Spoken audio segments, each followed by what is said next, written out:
ဆိုတော့တငယ်ချင်းနေရာတစ်ခါကျတော့နောက်တယ်နေရာလည်းအမြဲတမ်းကြည့်လိုက်လို့ရှိရင်နေ့ကိုကြည့်နေ diet တင်မှာဒါ diet မဟုတ်ဘူးပေါ့နော်ဒါမမေရဲ့ဒါကျန်းမာရေးမမေ view site တဲ့အပိုင်းကိုမမေပြပြရပါတော့မမေအချိုရှောင်းနဲ့အငယ်ရှောင်းနဲ့နောက်တစ်ခုကကြလို့ရှိရင်မမေစားတဲ့အစားအစာမှာဆိုလို့ရှိရင်မ healthy ဖြစ်တဲ့ဟာကိုမရွေးစားတယ်နောက်ဒီစီဆိုလို့ရှိရင်လည်းမမေကတန်လွင်စီပဲသုံးတယ်တန်လွင်စီကိုတော့မှမမေအများကြီးမမေမသုံးဘူးမမေအတွက်မမေကမစားဘူးတော့မင်းကိုကိုယ်တိုင်ချက်တာကွာအဲ့ခါကျလို့ရှိရင်ငါဆိုလို့ရှိရင်လည်းငါဟင်းတခါကကြာရင်ငါဟင်းစားခြင်းနဲ့နေကြလို့ရှိရင်မင်းငါဆိုဟင်းဆိုလို့ရှိရင် teaspoon တစ်စုံပဲမင်းထည့်တယ်မှန်တယ်ဟင်းရတော့တခြားဟင်းတွေစားလို့ရှိရင်တော့အရသာလို့ specialist တော့မဖြစ်ဘူးဒါပေမဲ့မင်းအဲ့ကိုချက်တဲ့ဟင်းကိုစားလိုက်ရတဲ့အခါကျလို့ရှိရင်လေအရန်စိတ်ချမ်းသာတယ်ဘာကြောင့်လဲဆိုလို့ရှိရင်ကိုယ့်ရဲ့ထိလိုက်တဲ့အစားအစာဒီနံပါတ်1အမြန်အရန်မမြောင်နံပါတ်2စီအရန်နေတယ်စီဆိုတဲ့တန်လွင်စီဆိုတော့အဲ့လို teaspoon တစ်စုံနဲ့မင်းချက်တာနံပါတ်3မင်းဒီအချုံမှုတ်တွေအသားမှုတ်တွေဘာမှမသုံးပေါ့နော်ဆိုတော့မင်းအဲ့လိုမျိုးလေးမင်းကိုမင်းအဲ့လိုချက်စားတယ်နောက်မင်းအသားပေါ့စက်သားဆိုလို့ရှိရင်လည်းအဲ့လိုပဲစက်သားကိုလည်းမင်းကကျဟင်းနဲ့ထမင်းနဲ့စားတာအရန်ရှားတယ်မင်းကကျတော့အဲ့လိုဟင်းထမင်းမစားဘူးမင်းအဲ့လိုဒီ protein ဓာတ်များအောင်ပေါ့နော်စက်သားဆိုချက်ကင်နာမယ်ပြီးအဲ့လိုအနှစ်တွေနဲ့မင်းကိုမင်းရောမစားဘူးမင်းကကြတော့အဲ့လိုဒီစက်သားကိုကင်မဲတာမလို့ရှိရင်လည်းဒီစက်သားကိုစက်သွန်လေးနဲ့ကုန်းပေါင်လေးဆိုပုံစံပေါ့နော်အဲ့လိုလုပ်ပြီးသွားလို့ရှိရင်ထမင်းလေးနှစ်စွန်း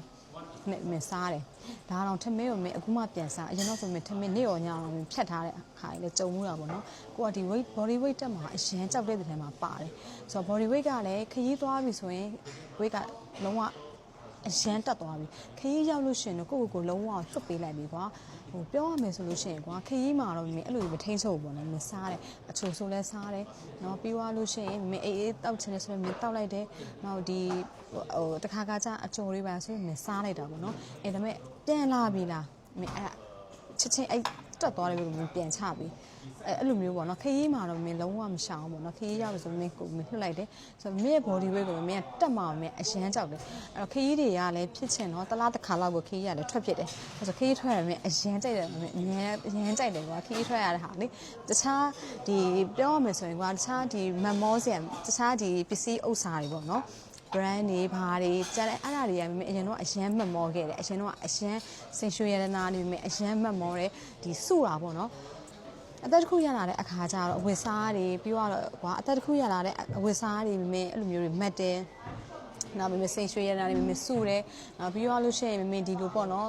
်ဒီ brand တွေပေါ့နော်ဒီ brand တွေဆိုအရန်စုတယ်ရေမွေးတွေပတ်စံအဲ့ဒီအဲ့ brand တွေမင်းအရင်တော့အရန်စုခဲ့တယ်ဒါပေမဲ့မင်းအခုအသက်တစ်ခုရလာတဲ့အခါကျတော့မင်းဒါလေးလုံးဝမမှတ်မောတော့ဘူးမမှတ်မောပဲနဲ့မင်းဒီကျန်းမာရေးနဲ့ပတ်သက်တဲ့ healthy lifestyle ပဲကိုမင်းသွားတယ်နောက်မင်း gym ဆော့ရတာအသေးကြိုက်တယ်အရန်ကြိုက်တယ် gym ဆော့ရဆိုတော့ဒီ gym ကိုလည်းမင်းလုံးဝလက်လွတ်မခံဘူးပေါ့နော် gym ကိုလည်းမင်းဘယ်လိုပြပြရမလဲဆိုတော့တစ်ပတ်မှာမင်း၄ရက် gym ပုံမှန်ဆော့တယ်ပေါ့နော်ဆိုတော့ trainer နဲ့မင်းဆော့ရဲဆိုတော့အဲ့လိုမာဆယ်တီစောက်ရမယ့်အရွယ်တစ်ခုရောက်လာပြီပေါ့နော်အရင်တော့ကျတော့ကိုကနားမလဲပဲနဲ့ဝိတ်တီချတယ်ပေါ့ဒီ protein ဘာလဲမသိဘူးဒီကာဗွန်ဟိုက်ဒရိတ်ဘာလဲမသိဘူးပေါ့နော်ဟိုမစားရင်ပိန်နေဆိုတဲ့အတွေးပေါ့နော်အခုကျတော့အဲ့လိုမဟုတ်တော့ဘူးနဲ့နားလေလာတာပေါ့နားလေတဲ့အခါကျငါမာဆယ်တီစောက်ရဖြစ်တဲ့ကြောင့်မင်း gym ဆော့တယ်ပေါ့နော် gym ကိုပုံမှန်မင်းဆော့တယ်ပြီးသွားလို့ရှိရင်မင်းဒီ protein ဆိုလို့ရှိရင် protein နဲ့ပတ်သက်တဲ့ဟာတွေလေ့လာတာပေါ့နော် protein တွေဒီစက်သားတွေဘယ်မှာ protein ဘယ်လောက်ပါတယ်လို့ပေါ့နော်တခါကျလို့ရှိရင်ကိုစားတဲ့ဟာမပြေဝတဲ့အခောက်တွေလည်းရှိတယ်အလုံးရှုပ်တဲ့နေ့တွေပါကြလို့ရှိရင်မပြေဝတဲ့နေ့ကြလို့ရှိရင်တော့မင်းကဒီ protein ဒီဘူးပေါ့နော်အဲ့ဒီဟာကိုမင်းဝယ်ထားလိုက်တယ်ပေါ့နော်အဲ့ဒါလေးကိုမင်းပုံမှန်တစ်စုံပေါ့အဲ့ဒါလေးလည်းမင်းတောက်တယ်ပေါ့နော်ဆိုတော့ဒါကမင်းရဲ့နေ့စဉ် lifestyle ကိုမင်းဒါ sharing လုပ်တာပေါ့နော်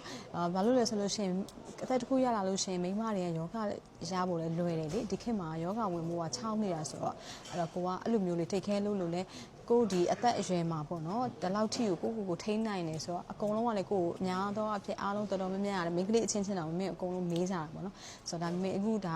ဒီမှာမင်းအရင်ကြိုက်တဲ့ coffee လေးတောက်နေတယ်လားမင်း sharing လုပ်လိုက်တာပါကဲမင်းရဲ့တနေ့တာဟာလေးတွေမင်းဘာလေးကြိုက်တယ်ဆိုတဲ့ဟာလေးတွေလည်းအခုကြုံလို့မင်းဗီဒီယိုလေးလုပ်ပြီးတော့မင်းတင်ပေးပါမယ်เนาะအားလုံးကျေးဇူးတင်ပါတယ်